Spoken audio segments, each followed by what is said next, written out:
Give you a report on that as well. Hi, Tom. Great to see you.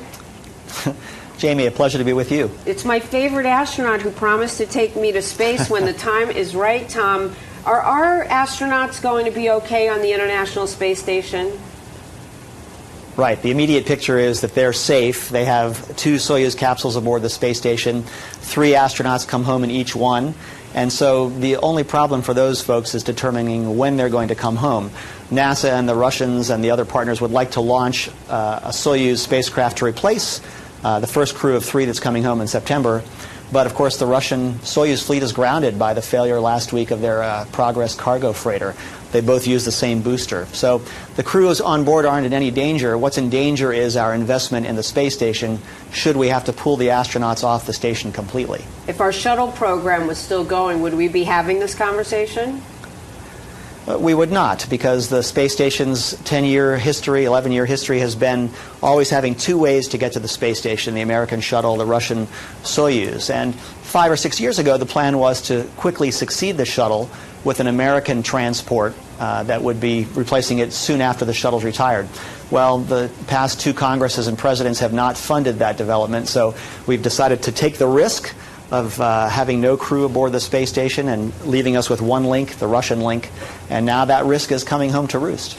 Tom, you're an insider. What do the folks at NASA, or now who are formerly from NASA, tell you? Do they have resentment about the fact that so many jobs were lost when funding was cut? Yeah, I think there are 2 aspects of that that I'm hearing from my friends at NASA. One is that there's this immense talent pool, the people who built the space station and operated the shuttle for 30 years, that are really being let go. And that's from the top managers all the way down to the people who put tiles on the bottom of the shuttle's heat shield. And that talent pool, that experience is being dissipated. So if we want to do something to recreate our ability to reach the space station rapidly, we won't have those people in place to help us. And the second aspect, I think, is our Russian partners, who have been very reliable in the past. For example, when the Columbia shuttle was lost, they picked up the slack and took over transport of people and cargo to the station.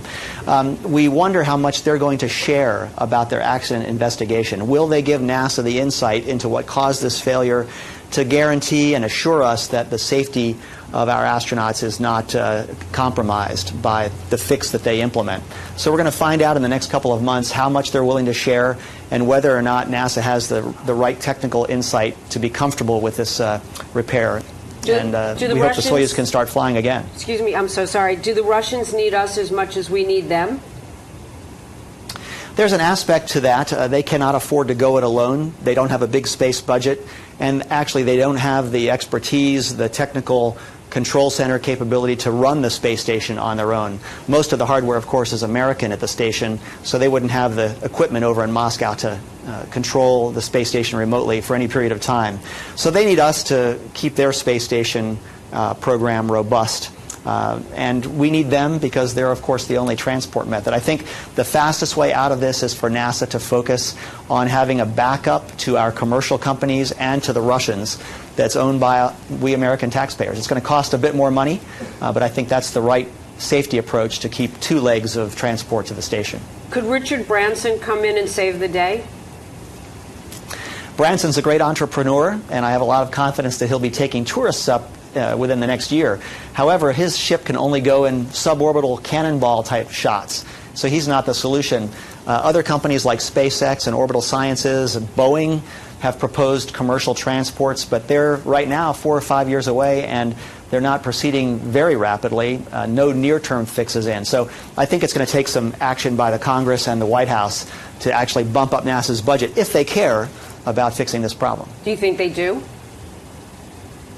I think the White House, in fact, has said, no, we're not too worried about it. But now we're seeing the consequences of having only one way to get to the station. So you have to ask them whether or not they really care about the space station as an investment, as a research outpost, and whether they care about a leadership position in space technology that we've had for the last 50 years.